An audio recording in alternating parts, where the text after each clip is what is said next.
இன்றைக்கி நம்ம ப்ரெக்னன்சி ஜேர்னியில் நல்லா சாப்பிட்டோன்னு பார்த்துருவோமா. மார்னிங்கே மாத்திரை போட்டு பால்லாம் குடிச்சிட்டு அதுக்கப்புறமால்ட்டு மார்னிங் உளுந்து களி சாப்பிட்ருந்தோம். வாரத்துக்கு ஒரு நாள் அந்த மாதிரி வைப்பாங்க. அப்புறமால்ட்டு மெட்ஸ்னாக்கா மாதுளம்பழம் சாப்பிட்டேன்.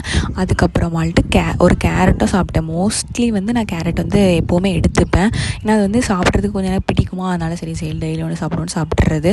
அதுக்கப்புறமால்ட்டு 11 மணிக்கு ஒரு ட்ரிங்க் குடிப்பேன், அது குடித்தாச்சு. அப்புறம் லஞ்சுக்கு சாப்பாடு, ரசம், கோவக்காய் கூட்டு, அதுக்கப்புறம் முருங்கைக்கீரை கூட்டும், அதுக்கப்புறம் முட்டையோட ஒயிட் மட்டும் 2 முட்டையோட ஒயிட் மட்டும் சாப்பிட்டேன் ப்ரோட்டீனுக்காக.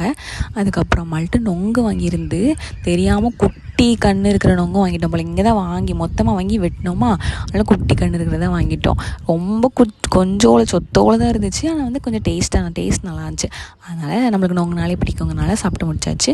அப்புறம் 4 மணிக்கு ஒரு ட்ரிங்க் குடிப்போம், அது குடிச்சாச்சு. அதுக்கப்புறம் சிறுபயிரை வச்சுருந்தாங்க, அதையும் சாப்பிட்டாச்சு. அதுக்கப்புறம் நைட் டின்னருக்கு நூடுல்ஸ் பண்ணி சாப்பிட்டு முடிச்சாச்சு. நாளைக்கு vlogல பார்க்கலாம். பாய்.